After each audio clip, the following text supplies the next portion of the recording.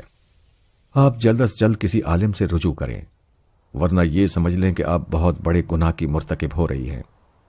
رخسانہ کی امی اچھل کر کھڑی ہو گئی۔ آپ اس بڑھاپے میں کیسی بے تکی باتیں کر رہے ہیں؟ جب مولوی صاحب نے نکاح پڑھا دیا، نکاح نامہ ہمارے پاس موجود ہے، سارا محلہ اس بات کا گواہ ہے کہ یہ دونوں میاں بیوی ہیں، تو آپ اس رشتے کو ناجائز کہنے والے کون ہوتے ہیں؟ میں تو کوئی نہیں ہوتا۔ ایک عقل کی بات میرے دماغ میں آئی، وہ میں نے کہہ دی۔ آپ کو مشورہ دے رہا ہوں اور بار بار کہہ رہا ہوں کہ کسی عالم دین سے جا کر رجوع کریں۔ رخسانہ نے کہا، چاچا کیا آپ نے یہ بات بادشاہ جانی کے سامنے کہہ دی ہے؟ نہیں، پہلے میں تم سے اور تمہارے والدین سے ہی یہ بات کرنے آیا ہوں۔ رخسانہ اٹھ کر کھڑی ہو گئی، تیزی سے چلتی ہوئی اس کے پاس آئی، پھر قدموں میں گر پڑی، ان کے پاؤں پکڑ کر بولی، آپ کو خدا رسول کا واسطہ، آپ کو میری مجبوری اور میرے اس بگڑے چہرے کا واسطہ، جانی سے یہ بات نہ کہیں، ورنہ میں کہیں کی نہیں رہوں گی۔ ابھی تو وہ میرے رشتے میں اور بچے کی محبت میں بندھے ہوئے ہیں، جب رشتے کے جائز یا ناجائز ہونے کی بات ان کے کانوں تک پہنچے گی تو وہ بے لگام ہو جائیں گے، پھر کسی کے قابو میں نہیں رہیں گے۔ مستری چاچا نے اسے دونوں ہاتھوں سے اٹھا کر اپنے پاس بٹھاتے ہوئے کہا، بیٹی مجھے خدا کو منہ دکھانا ہے، میں کوئی ایسا راستہ اختیار کرنا چاہتا ہوں کہ تمہاری زندگی بھی برباد نہ ہو اور ازدواجی رشتہ بھی جائز ہو۔ اگر تم سے بھلائی مقصود نہ ہوتی تو یہ باتیں پہلے جانی سے کہتا۔ میں جانتا ہوں وہ سر پھرا ہے، اسے تمہیں چھوڑنے اور فرزانہ کو اپنانے کا ایک بہانہ مل جائے گا۔ میں اس کی محبت کے خلاف نہیں ہوں، کیونکہ اس کے ساتھ ظلم ہوا ہے۔ میں تمہارے خلاف بھی نہیں ہوں۔ جو کچھ ہو چکا اس کے بعد تم ایسی لڑکی ہو جسے قدر کی نگاہ سے دیکھنا چاہیے۔ تمہاری وفاداری، خدمت گزاری، محبت، سلیقہ، سب کچھ ایسا ہے کہ مجھ جیسا آدمی تمہارے خلاف کوئی قدم اٹھا ہی نہیں سکتا۔ تم اطمینان رکھو بیٹی، میں یہاں مشورے کے لیے آیا ہوں، سمجھانے کے لیے آیا ہوں۔ کسی عالم دین سے رجوع کرو گی تو تمہاری بھلائی ہوگی۔ جب ہم سارے مسلمان سورہ فاتحہ پڑھتے ہیں اور دعا مانگتے وقت اپنے خدا سے کہتے ہیں کہ ہمیں سیدھا راستہ دکھا، تو تمہیں ڈرنے کی ضرورت نہیں ہے۔ تم نے یا تمہارے والدین نے جو غلطی کی ہے، کوئی عالم ہی ایسا راستہ دکھا سکتا ہے جس سے اس غلطی کی تلافی ہو جائے گی۔ رخسانہ کی امی نے پریشان ہو کر پوچھا، بھائی صاحب آپ بڑی عقل کی باتیں کرتے ہیں، آپ کی سمجھ میں آتا ہو تو بتائیں کہ اس کی بھلائی اب کیسے ہوگی؟ اگر کسی عالم دین نے یہ کہہ دیا کہ نکاح ناجائز ہے تو پھر میری بیٹی کہیں کی نہیں رہے گی۔ بہن ایک موٹی سی بات میری عقل میں آتی ہے، اور وہ یہ کہ جب یہ نکاح ناجائز ثابت ہوگا تو اس کا مطلب یہ ہوگا کہ رخسانہ اور جانی کے درمیان نکاح ہوا ہی نہیں۔ نکاح نہیں ہوا تو دوسری بار نکاح پڑھایا جا سکتا ہے، پھر سے ایک بار نکاح ہو جائے گا تو رخسانہ جانی کو اچھی طرح سمجھ کر اور جانی رخسانہ کو اچھی طرح سوچ سمجھ کر قبول کریں گے۔ بھائی صاحب یہی تو مصیبت ہے، جانی کو جب یہ معلوم ہوگا کہ نکاح ناجائز ہے اور دوسری بار پڑھایا جائے گا تو پھر وہ فرزانہ سے نکاح پڑھانے کے لیے دوڑتا چلا جائے گا، ہم تو اسے پکارتے ہی رہ جائیں گے۔ بہن اسی لیے تو میں نے جانی کے کانوں میں یہ بات نہیں ڈالی ہے۔ ہم سب چپ چاپ کسی عالم دین سے ملیں گے، ان سے مشورہ کریں گے، پھر ہم فیصلہ کریں گے کہ ہمیں کیا کرنا چاہیے۔ لیکن پہلے تصدیق تو ہو کہ موجودہ نکاح جائز ہے یا نہیں۔ اگر ناجائز ہے تو یہ بڑی بری بات ہے، اسے تہذیب گوارا نہیں کرتی اور مذہب برداشت نہیں کرتا۔ جب ہم خود کو مسلمان کہتے ہیں تو کیا ہمیں یہ زیب دیتا ہے کہ ہم مذہب کی آڑ میں ناجائز رشتوں کا کھیل کھیلتے رہیں؟ ہرگز نہیں۔ میں آپ سے درخواست کروں گا کہ آپ میری باتوں پر غور کریں۔ یہ کہہ کر وہ جانے کے لیے اٹھ گئے۔ فرید احمد نے اٹھتے ہوئے کہا، بھائی صاحب کہاں جا رہے ہیں؟ کچھ ٹھنڈا گرم تو پیتے جائیں۔ پھر کسی وقت صحیح، میں کل صبح آؤں گا اور آپ لوگوں کو کسی عالم دین کے پاس لے جاؤں گا۔ میرے ساتھ چلنا منظور ہو تو اچھی بات ہے، ورنہ میں تنہا ہی جا کر اس بات کی تصدیق کروں گا۔ میرے دماغ میں جو کانٹا کھٹک رہا ہے اسے نکالے بغیر مجھے سکون نہیں ملے گا۔ یہ کہہ کر وہ کمرے سے باہر چلے گئے۔ ان کے باہر جانے کے بعد تھوڑی دیر تک خاموشی رہی۔ رخسانہ کی امی کھلے ہوئے دروازے سے باہر دیکھتی رہیں۔ جب انہیں یقین ہو گیا کہ مستری چاچا دور جا چکے ہیں تو انہوں نے دونوں مٹھیاں بھیج کر دانت پیستے ہوئے کہا، بوڑھا خبیث، اب مذہبی مسئلہ نکال لایا ہے۔ میری بیٹی کی زندگی اچھی گزر رہی ہے، یہ ایک بچے کی ماں بن گئی ہے تو اب جائز اور ناجائز کا مسئلہ اٹھا رہا ہے۔ میرا تو جی چاہتا ہے کہ اس بڈھے کے منہ سے سارے دانت نکال لوں اور زبان کھینچ لوں تاکہ بولنے کے قابل ہی نہ رہے۔ فرید احمد نے کہا، غصہ تو مجھے بھی آ رہا تھا، لیکن بیچ میں مذہب آ جائے تو غصہ نہیں دکھایا جا سکتا۔ دکھائیں تو جوتے پڑتے ہیں، لیکن ہوتا یہی ہے ہمارے شہر میں، ہمارے ملک میں، ہماری دنیا میں۔ کہاں ناجائز کام نہیں ہوتے؟ ہر جگہ ہوتے ہیں، مگر چھپا کر ہوتے ہیں، اس لیے جائز ہو جاتے ہیں۔ رخسانہ کی امی نے کہا، چھپا کر کہاں، کھل کر ناجائز کام کرتے ہیں۔ کوئی کسی کو پکڑنے والا نہیں ہے۔ یہ جو شہر شہر حسن کے بازار لگے ہوئے ہیں، شراب خانے ہیں، جوئے کے اڈے قائم کیے گئے ہیں، رشوت لی جاتی ہے، اسمگلنگ کی جاتی ہے، چور بازاری ہوتی ہے، ناجائز منافع خوری ہوتی ہے۔ ان باتوں کو کون نہیں جانتا؟ مگر کون پکڑتا ہے؟ صرف ہم جیسے چھوٹے اور مجبور لوگ پکڑے جاتے ہیں، کیونکہ ہم اپنی بیٹیوں کے سر پر سہاگ کا آنچل رکھتے ہیں۔ کوئی بھی مذہبی، اخلاقی، تہذیبی، سماجی ذرائع سے یہ نہیں بتا سکتا کہ کسی کو ہسٹریا کا مرض ہو جائے اور وہ اپنے کپڑے پھاڑ کر ننگی ہو کر گھر سے باہر نکل جائے تو یہ تماشا بہتر ہوگا، یا یہ تھوڑا سا فریب مناسب ہے کہ دھوکہ دے کر کسی طرح اس کی شادی کر دی جائے۔ یہی ایک علاج ہوتا ہے۔ میری بیٹی جیسی لڑکیاں جن کا کوئی چہرہ نہیں ہوتا، ان کے پاس دھوکے کے سوا اور کوئی راستہ نہیں ہوتا۔ مگر ان باتوں کو کون سمجھے گا؟ یہ مستری صاحب تو ہمارے پاس محض دین ایمان کی باتیں کرنے آ گئے ہیں۔ دیکھ لینا یہ ہمیں کسی مولوی کے پاس لے جا کر پھنسا دیں گے اور ہمیں گنہگار ثابت کر دیں گے۔ لیکن یہ گناہ بھی ہوا تو اس گناہ کو دھونے اور میری بیٹی کا گھر آباد کرنے کا کوئی راستہ تک نہیں ہے۔ ہم کہیں کے نہیں رہیں گے۔ رخسانہ دونوں ہاتھوں سے منہ ڈھانپ کر رونے لگی۔ میں کیا کروں؟ ہائے میں کیا کروں؟ میں مر جاؤں گی، مگر اپنے بچے کی ماں کو کیسے ماروں؟ اب اکیلی تو نہیں رہی۔ میرا جینا مرنا صرف میرے لیے نہیں رہا، میری زندگی میرے بچے کے لیے ہے، میرے شوہر کے لیے ہے۔ میں اپنے شوہر کو کیسے سمجھاؤں؟ میں دنیا کو کیسے سمجھاؤں کہ رشتے اگر دل سے قبول کیے جائیں اور خدمت گزاری سے جیت لیے جائیں تو پھر ناجائز نہیں رہتے؟ لیکن یہ بات کسی کی سمجھ میں نہیں آئے گی اور میرا گھر اجاڑ دیا جائے گا۔ مستری چاچا نے جو بات آگے بڑھائی ہے، اس کے بعد نہ میں بیوی رہوں گی، نہ بیوہ، نہ سہاگن رہوں گی۔ میرا کوئی چہرہ نہیں رہے گا، کوئی نام نہیں ہوگا، جانی سے کوئی رشتہ نہیں ہوگا۔ یہ کہتے ہی وہ دونوں ہاتھ اپنے چہرے پر سے ہٹا کر ایک دم سے تن کر کھڑی ہو گئی، پھر اپنے سینے پر ہاتھ مار کر بولی، کیوں نہیں ہوگا؟ میں ضرور عالم کے پاس جاؤں گی۔ میں کسی سے نہیں ڈرتی۔ میں دیکھوں گی کہ دنیا والے میرے تمام رشتوں کو ناجائز کہنے کے بعد ایک ماں کو اس کے بیٹے کے ساتھ ناجائز کیسے کہہ سکتے ہیں۔ میں ماں ہوں، میں اس بچے کو گود میں لے کر ساری دنیا سے جانے کے لیے لڑ جاؤں گی۔ اس کے دانت پر دانت جمے ہوئے تھے، دیدے پھیلے ہوئے تھے، چہرہ آنسوؤں سے تربتر تھا، زلفیں بکھری ہوئی تھیں، مٹھیاں بچی ہوئی تھیں۔ وہ ہانپ رہی تھی، وہ کانپ رہی تھی۔ اس کی بھیجی ہوئی مٹھی جیسے ساری دنیا کو گھونسا دکھا کر کہہ رہی ہو، آہو ایک بچے کی ماں سے اس کے شوہر کو چھین کر دکھاؤ، میں بھی دیکھتی ہوں کہ کس میں کتنا حوصلہ ہے۔ بادشاہ جانی کا حلیہ بگڑا ہوا تھا، چہرے پر جا بجا چھوٹی چھوٹی پٹیاں چپکی ہوئی تھیں، سوجن کم ہو گئی تھی۔ پچھلی شام بدن میں بڑا درد تھا، چلنے پھرنے کی ہمت نہیں ہو رہی تھی، لیکن اولڈ کلفٹن میں پہنچ کر اس نے چمپی والے سے اپنی پوری بدن کی مالش کروائی تھی، پھر نشے میں سو گیا تھا۔ صبح اٹھ کر خود کو ہلکا پھلکا محسوس کیا۔ ایک بار دل نے کہا گھر جانا چاہیے، دوسری بار دل نے کہا کہ نہیں جانا چاہیے۔ امید نے اسے ترغیب دی کہ تمام دن گاڑی چلاتے رہو، کہیں نہ کہیں اسے پالو گے۔ وہ گاڑی چلاتا رہا۔ دوپہر سے پہلے مستری چاچا سے ملاقات ہوئی۔ اس نے انہیں بتایا کہ چند بدماشوں سے اس کا جھگڑا ہو گیا تھا، اس لیے چہرہ ذرا بگڑ گیا ہے۔ اس نے کہا تھا کہ وہ دوپہر کو گھر جا کر آرام کرے گا، لیکن دوپہر کو امید نے پھر بھڑکایا۔ اسے سواری ملتی رہی، وہ ٹیکسی چلاتا رہا۔ پہلے اس کی نظر ونڈ اسکرین کے پاس جمی رہتی تھی اور دھیان آس پاس رہتا تھا۔ اب دھیان ونڈ اسکرین کے پار ہوتا تھا تاکہ کوئی حادثہ نہ ہو، اور نظریں آس پاس فٹ پاتھوں پر ہوتی تھی۔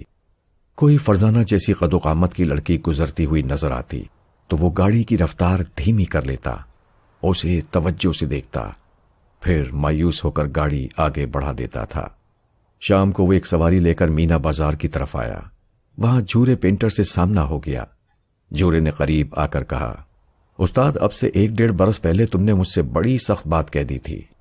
تمہاری یہ بات اب تک میرے دل میں چبھ رہی ہے کہ شعر لکھنے کے بعد میں اپنے گھر کی کسی عورت کو تمہاری ٹیکسی میں بٹھا دوں۔ اس وقت تمہاری بات بری لگی تھی، مگر پھر میں نے توبہ کر لی۔ اب میں کسی گاڑی میں سستے جذبات والا شعر نہیں لکھتا ہوں۔ بادشاہ جانی نے ٹیکسی سے باہر آ کر اس کے شانے پر محبت سے ہاتھ رکھا اور پھر کہا، ہماری گاڑی میں دوسروں کی مائیں بہنیں بیٹھتی ہیں، اس لیے ہمیں اوچھے قسم کے شعر نہیں لکھنا چاہیے۔ یہ بات ہماری سمجھ میں نہیں آتی۔ جب ان شعروں کا حملہ ہماری بہن یا بیٹی پر ہوتا ہے تو پھر ہم تل ملانے لگتے ہیں۔ جھورے نے کہا، میں نے ایک شاعر سے پوچھا تھا، بھائی شاعری کیوں کرتے ہو؟ اس نے جواب دیا تھا، شاعر کسی کو شکار نہیں کرتا، بلکہ وہ نازک احساسات کو زبان دیتا ہے۔ خوشبو کو کسی نے نہیں دیکھا، لیکن شاعر خوشبو کی تصویر اتار لیتا ہے۔ ایسا کون ہے جو دکھی نہیں ہوتا؟ مگر ہر شخص اپنے دکھ کو بیان نہیں کر سکتا۔ جب شاعر اس کی تڑپ کو، اس کی کسک کو بیان کرتا ہے تو پڑھنے والا بے اختیار کہہ دیتا ہے، ہاں یہی ہمارے دل کی بات ہے، اور اسی کو شاعری کہتے ہیں۔ جانی نے ایک سرد آہ بھر کر کہا، میرے دل میں بھی اتنا درد ہے، اتنی تڑپ ہے کہ میں اسے بیان نہیں کر سکتا۔ میرا جی چاہتا ہے کہ کوئی شاعر ہو جو میرے دل میں اتر کر میری تلاش کو وہاں سے نکالے اور شہر کی تمام سڑکوں پر پھیلا دے۔ پھر وہ جہاں جہاں سے گزرے گی اسے میرے پاؤں کے چھالے نظر آتے رہیں گے۔ مگر استاد، تم تو ٹیکسی میں بیٹھ کر سواری ڈھونڈتے رہتے ہو، تمہارے پاؤں میں چھالے کیسے پڑیں گے؟ کوئی ضروری نہیں ہے کہ چھالے پاؤں میں پڑیں۔ مجھے لگتا ہے کہ جیسے اس کے متعلق سوچتے سوچتے میرے دماغ میں چھالے پڑنے لگے ہیں۔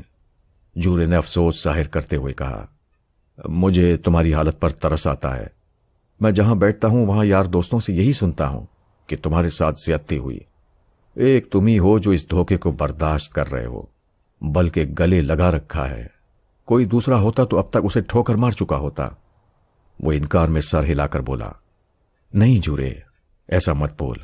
اب وہ میری شریک حیات ہے، میری عزت ہے، میرے بچے کی ماں ہے۔ اس کے لیے ایسی باتیں زبان پر مت لانا، نہیں تو مجھے غصہ آ جائے گا۔ استاد، تم سمجھ میں نہیں آتے۔ بیوی سے اتنا پیار کرتے ہو، اس کی عزت کرتے ہو، اور دوسری کو تلاش کرتے رہتے ہو۔ مستری چاچا بھی یہی کہہ رہے تھے کہ تم آدھے پاگل ہو چکے ہو۔ وہ ایک گہری سانس لے کر بولا، مستری چاچا بہت سمجھدار ہیں، شاید انہوں نے سمجھ لیا ہے کہ میں واقعی پاگل ہو رہا ہوں۔ ان کی بات کو میں جھٹلا نہیں سکتا۔ استاد، ایک بات بتاؤ، تم اپنی گھر والی کو بہت چاہتے ہو، بہت محبت کرتے ہو، پھر دوسری کو کیوں ڈھونڈ رہے ہو؟ جانی نے دل ہی دل میں سوچا، ہاں میں اسے کیوں ڈھونڈتا ہوں؟ کیا ایسا ہوتا ہے کہ دونوں ہی سے محبت ہو؟ اس نے جھورے سے کہا، ایسا تو ہو رہا ہے، میرے ساتھ ہو رہا ہے، اور میں نے کتنے ہی لوگوں کو دیکھا ہے کہ وہ گھر میں بیوی سے محبت کرتے ہیں، بہت زیادہ محبت کرتے ہیں، مگر باہر ایک محبوبہ ضرور پالتے ہیں۔ محبوبہ نہ ملے تو آنے جانے والیوں پر نظریں ڈالتے ہیں، شاید کوئی محبوبہ بن جائے، اور جب بن جاتی ہے تو اس سے بھی اسی طرح محبت کرنے لگتے ہیں جیسے بیوی سے کرتے ہیں۔ جھورے نے انکار میں سر ہلاتے ہوئے کہا، استاد، مگر یہ اچھی بات تو نہیں ہوتی۔ جب ہم اپنی گھر والیوں سے یہ چاہتے ہیں کہ وہ صرف ہمیں چاہیں تو پھر ہم کسی دوسری کو کیوں چاہتے ہیں؟ دیکھو نا، تم نادان نہیں ہو، سمجھدار ہو، خود اپنے دل سے فیصلہ کرو۔ محبت کسی ایک سے ہوتی ہے یا نہیں؟ دل کی گہرائیوں سے جو محبت ہوتی ہے وہ کسی دوسری کو نہیں دی جاتی۔ اب تم فیصلہ کر کے بتاؤ کہ وہ جو دل کی گہرائیوں سے محبت ہوتی ہے وہ کس سے ہے، گھر والی سے یا دوسری سے؟ میں بہت سوچتا ہوں اور سمجھنے کی کوشش کرتا ہوں، مگر ٹھیک طرح سمجھ میں نہیں آتا۔ میری بیوی بہت اچھی ہے، بہت پیاری ہے، وہ اتنی اچھی باتیں کرتی ہے، مجھ سے اتنی محبت کرتی ہے، میرے لیے اتنے پیارے پیارے سے بیٹے کو جنم دیا ہے۔ میں اسے نفرت کرنے یا اسے چھوڑنے کا خیال بھی دل میں نہیں لا سکتا۔ اس کا مطلب تو یہی ہوا نا کہ میں اس سے محبت کرتا ہوں۔ ہاں، اسی کو محبت کہتے ہیں جسے چھوڑا نہ جا سکے، جس کی قدر کی جائے اور جسے وفاداری خدمت گزاری کا صلہ دیا جائے، اور باہر دوسرے لوگوں میں اس کی تعریف بھی کی جائے، جیسے کہ تم میرے سامنے کر رہے ہو۔ تم اپنی گھر والی سے بے شک محبت کرتے ہو، مگر وہ دوسری؟ جانی نے ایک حسرت بھری سانس لی۔ وہ دوسری سمجھ میں نہیں آتی۔ پہلے میں نے سوچا تھا کہ میں اسے غصے سے ڈھونڈ رہا ہوں، اس سے انتقام لینا چاہتا ہوں، مگر رات کی تنہائی میں بستر پر لیٹ کر اس کے بارے میں سوچتا ہوں تو اندر سے کمزور پڑ جاتا ہوں۔ میں اس سے انتقام نہیں لے سکتا۔ دل کہتا ہے کہ میں اس کی محبت کو تلاش کر رہا ہوں۔ میرے اندر یہ جاننے کی بے چینی ہے کہ وہ مجھ سے محبت کرتی ہے یا نہیں۔ اگر نہیں کرتی تھی تو آخری بار مجھ سے بچھڑتے وقت کیوں رو رہی تھی؟ کیوں اس نے مجھ سے کہا تھا کہ ہماری آج کی ملاقات اتنی طویل ہو کہ ختم نہ ہو سکے؟ اس کی باتیں، اس کی چاہت، اس کا انداز، یہ سب کچھ ایسا ہے کہ مجھے اس کی طرف کھینچ کھینچ کر لے جاتا ہے۔ اس کھینچنے کے انداز کو کیا کہتے ہیں؟ اس کشش کو محبت ہی کہا جاتا ہے نا؟ استاد تم کام سے گئے، ادھر بھی محبت ادھر بھی محبت، یہ تو اچھی بات نہیں ہے۔ تمہیں کسی ایک نتیجے پر پہنچنا چاہیے، کوئی ایک فیصلہ کرنا چاہیے۔ دیکھو نا، جب تم اتنی شرافت سے سوچتے ہو کہ پرائی بہو بیٹیوں کی عزت کرنا چاہیے، ان کے سامنے کوئی بھی اوچھے قسم کا شعر نہیں پڑھنا چاہیے، نہ لکھنا چاہیے، تو پھر اسی شرافت سے یہ بھی سوچو کہ وہ جو دوسری ہے وہ بھی تو کسی کی بہن یا بیٹی ہے، کیوں اسے ڈھونڈ رہے ہو؟ استاد اگر اس پہلو سے سوچو گے تو شاید کوئی بات تمہاری سمجھ میں آ جائے۔ وہ انکار میں سر ہلا کر بولا، جب تک وہ مجھے نہیں ملے گی کوئی بات میری سمجھ میں نہیں آئے گی۔ ہاں ایک بات ہے، ہم کسی کو چاہتے ہیں، اگر وہ ہمیں نہ چاہے تو ہم اس سے زبردستی نہیں کر سکتے۔ اسی طرح میں جس کو تلاش کر رہا ہوں وہ مل جائے اور مجھے یہ معلوم ہو جائے کہ وہ مجھے نہیں چاہتی ہے، وہ مجھ سے سچ مچ کترا رہی ہے، تو میں کتنے دنوں تک اس کا پیچھا کروں گا؟ آخر تھک ہار کر اس کا خیال چھوڑ دوں گا، اس سے زبردستی تو نہیں کروں گا، مگر وہ ملے تو صحیح۔ یہ دل کے اندر ایک ہلچل سی مچی ہوئی ہے، یہ تو ختم ہو جائے، مگر وہ ملتی ہی نہیں ہے۔ جھورے نے تائید میں سر ہلا کر کہا، ٹھیک کہتے ہو استاد، اگر وہ مل جائے اور تم سے صاف صاف کہہ دے کہ اس نے غلطی کی تھی اور وہ اس پر شرمندہ ہے، اور تم اب اس کا پیچھا نہ کرو، وہ تم سے محبت نہیں کرتی ہے، تو مجھے یقین ہے کہ تم اس کا پیچھا نہیں کرو گے، مگر اس کا ملنا بہت ضروری ہے استاد، اسے کسی طرح ڈھونڈ نکالو۔ یہی تو سمجھ میں نہیں آتا کہ کیسے ڈھونڈوں۔ صبح سے شام تک ٹیکسی چلاتا ہوں، شہر کی تمام لڑکیاں نظر آتی ہیں، لیکن وہ نظر نہیں آتی۔ سوال یہ پیدا ہوتا ہے کہ وہ نظر کیوں نہیں آتی؟ کیا وہ گھر کی چار دیواری میں چھپی رہتی ہے؟ ایسا تو ہو نہیں سکتا، کسی نہ کسی کام سے نکلتی تو ہوگی۔ ہاں نکلتی ہے، اسی لیے تو ایک بار ایمپریس مارکیٹ کے سامنے نظر آ گئی تھی۔ کب نظر آ گئی تھی؟ یہی کچھ دنوں پہلے کی بات ہے۔ پھر تو استاد اب بھی نظر آ جائے گی۔ وہ تم سے ڈر گئی ہے، وہ جانتی ہے کہ اس نے دھوکہ دیا ہے تو تم سے مار کھائے گی۔ جانی نے خلا میں دیکھا، اپنی آنکھوں کے سامنے وہ اسے رکشے میں بیٹھی نظر آئی، وہ اسے پکار رہا تھا، اسے رکنے کے لیے کہہ رہا تھا۔ پھر اس نے جھورے سے کہا، نہیں جھورے، اسے مجھ سے نہیں ڈرنا چاہیے، کیونکہ جب وہ مجھے نظر آئی تھی تو میں محبت سے پکار رہا تھا، دیوانہ وار اس کے پیچھے جا رہا تھا۔ وہ نادان نہیں ہے، اسے میری محبت اور دیوانگی کو سمجھ لینا چاہیے، مجھ سے ڈرنا نہیں چاہیے۔ معلوم تو یہی ہوتا ہے کہ وہ ڈر رہی ہے اور چھپ رہی ہے۔ ہاں ایک بات سمجھ میں آتی ہے کہ تم سے چھپنے کے لیے اب شاید وہ برقع پہننے لگی ہو۔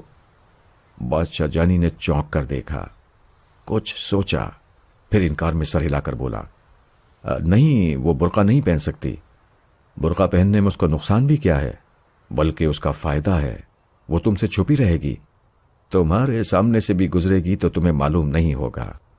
وہ مایوس ہو کر بولا، ہاں ایسا ہو سکتا ہے۔ جھورے میری گاڑی کے ڈیش بورڈ پر کوئی شعر لکھتے، میں اسے نہیں دیکھ سکوں گا، وہ نقاب کے پیچھے سے وہ شعر پڑھ سکے گی، میری بے چینی، میری تلاش کو سمجھے گی۔ تم تو شعر کے خلاف ہو؟ ہاں خلاف تو ہوں، مگر تم جو بھی شعر لکھو اس میں فرزانہ کا نام لکھ دینا، اس طرح یہ معلوم ہو جائے گا کہ وہ شعر صرف فرزانہ کے لیے ہے، کسی دوسری بہو بیٹی کے لیے نہیں ہے۔ وہ تائید میں سر ہلا کر بولا، ہاں اس طرح لکھ دینے سے دوسروں کے لیے بےہودگی نہیں ہوگی۔ استاد، جس طرح تم اسے تلاش کر رہے ہو، بستی بستی جاتے ہو، شاہراہوں پر ڈھونڈتے ہو، کبھی گلیوں میں جا کر تلاش کرتے ہو، اس کی مناسبت سے ایک بہت ہی اچھا سا مگر بڑا ہی مختصر سا شعر ہے، سنو۔ تو نگر نگر ہوگی، میں ڈگر ڈگر ڈھونڈوں۔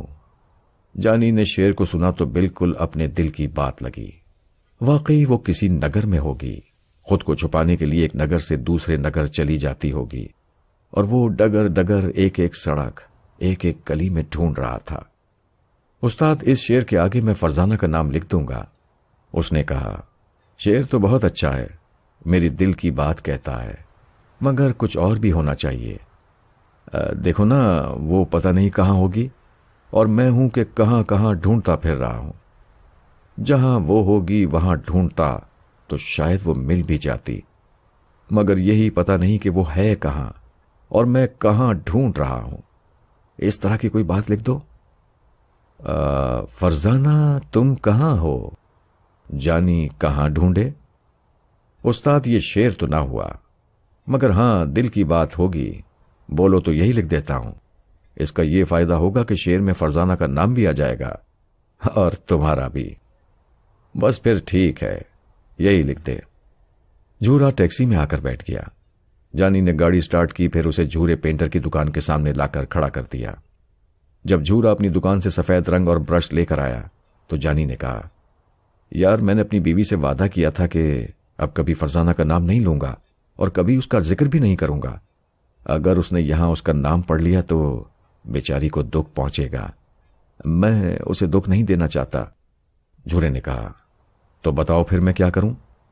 ایسا کرو کہ شعر میں کسی لڑکی کا ذکر نہ ہو، اس طرح سے دوسری لڑکیاں جو بیٹھیں گی وہ نہ تو اس شعر کا برا مانیں گی اور نہ کوئی برا اثر لیں گی۔ جیسے ابھی میرے دماغ میں بات آئی ہے، تم لکھو، تم کہاں کہاں ہوگے، میں کہاں کہاں ڈھونڈوں۔ جھورے نے تعریف کرتے ہوئے کہا، واہ واہ استاد، کیا شعر بنایا ہے، ارے تم تو شاعر ہو گئے ہو۔ اس نے تعریف کرتے ہوئے وہ شعر ڈیش بورڈ پر لکھ دیا اور 5 روپے وصول کر لیے۔ اسی وقت ایک جوان جوڑا وہاں آیا۔ مرد نے پوچھا، عزیز بھٹی پارک چلو گے؟ جانی انکار کرنا چاہتا تھا، لیکن اسے امید نے پھر بھڑکایا کہ جانا چاہیے، شاید پارک ہی میں وہ نظر آ جائے۔ اس نے ٹیکسی کے پچھلے دروازے کو کھول دیا، پھر پارک کی طرف جاتے ہوئے راستے میں دعائیں مانگنے لگا کہ وہ نظر آ ہی جائے۔ اگر برقعے میں ہو تو پچھلی سیٹ پر آ کر بیٹھ جائے اور اس شعر کو پڑھ لے، اس کے دل کے درد کو اور اس کی تلاش کو سمجھ لے، شاید اس کے دل میں رحم آ جائے، وہ نقاب الٹ کر اس کے سامنے آ جائے۔ تلاش کے دوران انتظار کی گھڑیوں میں بڑی خوش فہمیاں جنم لیتی رہتی ہیں۔ اس نے سواری کو عزیز بھٹی پارک پہنچا دیا، پھر وہیں کچھ دیر ٹیکسی میں بیٹھا رہا، اس خوش فہمی میں کہ شاید وہ برقع پہن کر ادھر چلی آئے۔ تھوڑی دیر بعد ایک شخص تیزی سے چلتا ہوا آیا۔ ٹیکسی کی اگلی سیٹ کا دروازہ کھول کر اس کے پاس بیٹھتا ہوا بولا، ذرا آگے چلو۔ بادشاہ جانی نے انکار میں سر ہلاتے ہوئے کہا، ابھی میں نہیں جاؤں گا، یہاں مجھے کسی کا انتظار ہے۔ دوسرے ہی لمحے اس شخص نے جیب میں ہاتھ ڈال کر ایک ریوالور نکال لیا، پھر اس کی پسلی سے لگاتے ہوئے کہا، شور نہ مچانا، جو کہہ رہا ہوں اس پر عمل کرو، گاڑی سٹارٹ کرو اور جہاں میں چلنے کے لیے کہہ رہا ہوں چلتے رہو۔ جانی نے نظریں جھکا کر ریوالور کو دیکھا۔ اس شخص کی انگلی ٹریگر پر تھی اور سیفٹی پن ہٹا ہوا تھا۔ اس کا مطلب یہی تھا کہ انگلی کے دباؤ سے گولی چل سکتی تھی۔ وہ انکار نہ کر سکا۔ گاڑی سٹارٹ کر کے آگے بڑھتے ہوئے بولا، معاملہ کیا ہے؟ دیکھو، کوئی اسمگلنگ کا چکر ہے یا چرس کا چکر ہے یا چوری کا مال ادھر سے ادھر لے جانا ہے؟ مجھے بھائی معاف کر دو، میں یہ سب دھندے نہیں کر سکتا۔ اس شخص نے کہا، ایسی کوئی بات نہیں ہے، تم چلو، جو معاملہ ہے وہ تمہارے سامنے آ جائے گا۔ معاملے کو سمجھنے کے لیے زیادہ دور جانا نہیں پڑا۔ تھوڑا فاصلہ طے کرنے کے بعد ایک سفید کار کھڑی ہوئی نظر آئی۔ اس شخص نے کہا، دیکھو وہ جو ایک کار کھڑی ہوئی ہے جس کا بونٹ اٹھا ہوا ہے، وہیں لے جا کر ٹیکسی روک دو۔ اس نے یہی کیا۔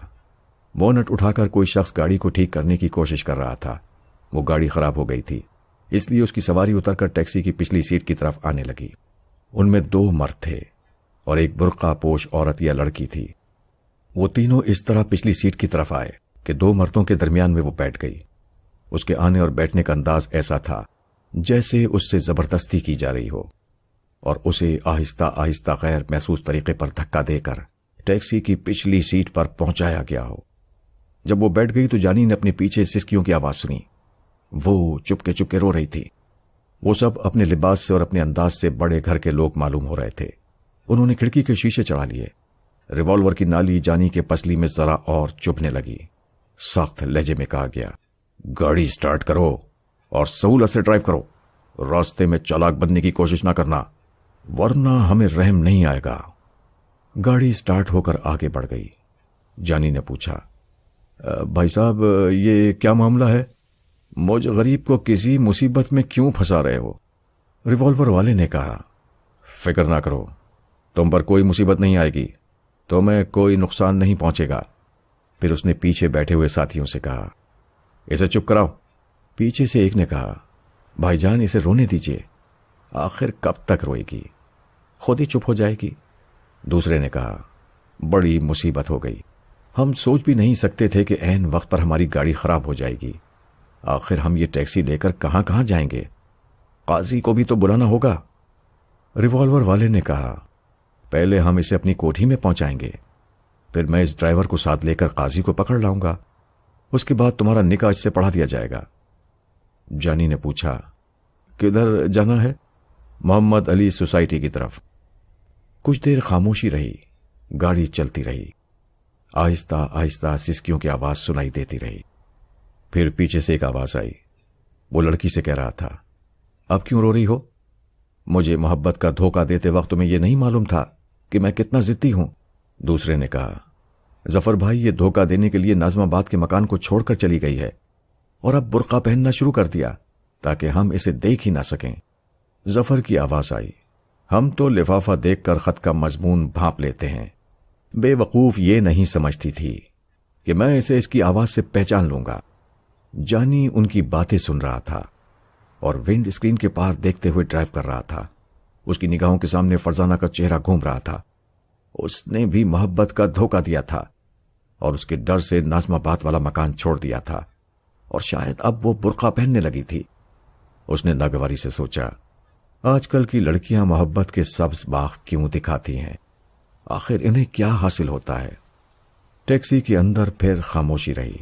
تھوڑی دیر بعد جانی نے خود ہی پوچھا، بھائی صاحب آپ کے معاملے میں بولنا تو نہیں چاہیے، مگر ایک بات پوچھتا ہوں، کیا اس لڑکی سے زبردستی شادی کرنے سے نکاح جائز ہو جائے گا؟ ریوالور والے نے حقارت سے کہا، جائز اور ناجائز بعد میں دیکھا جائے گا، یہ ہمارا خاندانی جھگڑا ہے، ہماری آن کی بات ہے۔ اس لڑکی کو میں نے اگر اپنے گھر کی بہو نہ بنایا، اس کی اپنے چھوٹے بھائی ظفر سے شادی نہ کی تو ہماری ناک کٹ جائے گی۔ جانی نے کہا، لیکن نکاح پڑھا دینے سے تو یہ زنجیر میں نہیں بن جائے گی، کسی وقت بھی فرار ہو جائے گی۔ نہیں نہیں، اس کے بعد پھر کہیں نہیں جا سکے گی۔ جب میرے بھائی کے ساتھ ازواجی زندگی گزارے گی تو پھر کس کو منہ دکھانے جائے گی؟ اس کے گھر والے بھی مجبوراً اس رشتے پر راضی ہو جائیں گے، اور اگر راضی نہ ہوئے تو ہم اس وقت تک چھپا کر رکھیں گے جب تک یہ میرے بھائی کے بچے کی ماں نہ بن جائے۔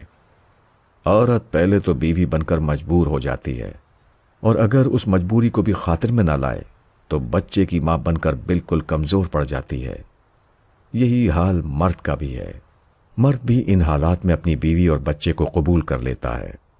وہ بول رہا تھا اور جانی کی نگاہوں کے سامنے رخسانہ کا چہرہ گھوم رہا تھا۔ وہ اس کے بچے کو گود میں لیے مسکرا رہی تھی۔ واقعی وہ بھی زنجیروں میں جکڑ گیا تھا۔ کیا وہ رخسانہ سے فرار حاصل کر سکتا تھا؟ نہیں، کبھی نہیں۔